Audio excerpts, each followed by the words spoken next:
माघ पूर्णिमा का व्रत हिंदू धर्म में अत्यंत पवित्र और शुभ माना जाता है। इस दिन गंगा स्नान, दान पुण्य और व्रत करने से व्यक्ति को विशेष पुण्य की प्राप्ति होती है। ऐसा कहा जाता है कि इस दिन किए गए स्नान, दान और व्रत से मनुष्य को मोक्ष की प्राप्ति होती है और उसके सभी पाप समाप्त हो जाते हैं।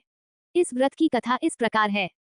बहुत समय पहले की बात है, एक नगर में एक गरीब ब्राह्मण रहता था।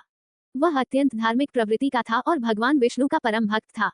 लेकिन उसका जीवन अत्यंत कठिनाइयों से भरा हुआ था। उसके पास धन, संपत्ति और सुख सुविधाओं का अभाव था, किंतु फिर भी वह भगवान की भक्ति में लीन रहता था। एक दिन वह अत्यंत दुखी होकर वन की ओर चला गया। वहां उसे एक ऋषि मिले, जिन्होंने उसकी चिंता का कारण पूछा। ब्राह्मण ने कहा, हे ऋषिवर, मैं जीवन भर भगवान की भक्ति करता रहा, फिर भी मुझे सुख संपत्ति प्राप्त नहीं हुई। कृपया मुझे कोई ऐसा उपाय बताइए जिससे मेरा दुख दूर हो सके। ऋषि ने उसे समझाया, हे ब्राह्मण, माघ मास की पूर्णिमा को पवित्र नदी में स्नान करो, व्रत रखो, दान पुण्य करो और भगवान विष्णु की आराधना करो। ऐसा करने से तुम्हारे सभी कष्ट दूर हो जाएंगे और तुम्हें धन संपत्ति के साथ साथ मोक्ष की प्राप्ति भी होगी। ब्राह्मण ने ऋषि के कहे अनुसार विधिपूर्वक माघ पूर्णिमा का व्रत किया। उसने गंगा स्नान किया, व्रत रखा और गरीबों को दान दिया। उसकी भक्ति और श्रद्धा को देखकर भगवान विष्णु प्रसन्न हुए और उसे आशीर्वाद दिया। कुछ ही समय बाद उसकी दरिद्रता समाप्त हो गई और वह सुख समृद्धि से परिपूर्ण हो गया। गंगा स्नान का महत्व। इस दिन गंगा, यमुना या किसी पवित्र नदी में स्नान करने से पापों का नाश होता है।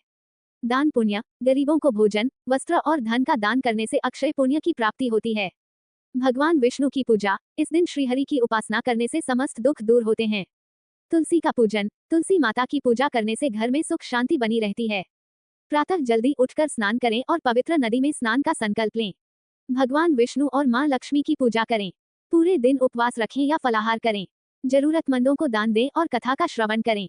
रात में चंद्रमा को अर्घ्य देकर व्रत का समापन करें। जो व्यक्ति श्रद्धा और विश्वास के साथ माघ पूर्णिमा का व्रत करता है, उसे धन, सुख, वैभव और मोक्ष की प्राप्ति होती है। यह व्रत सभी प्रकार के कष्टों को दूर करता है और जीवन में सुख शांति लेकर आता है। ओम नमो भगवते वासुदेवाय।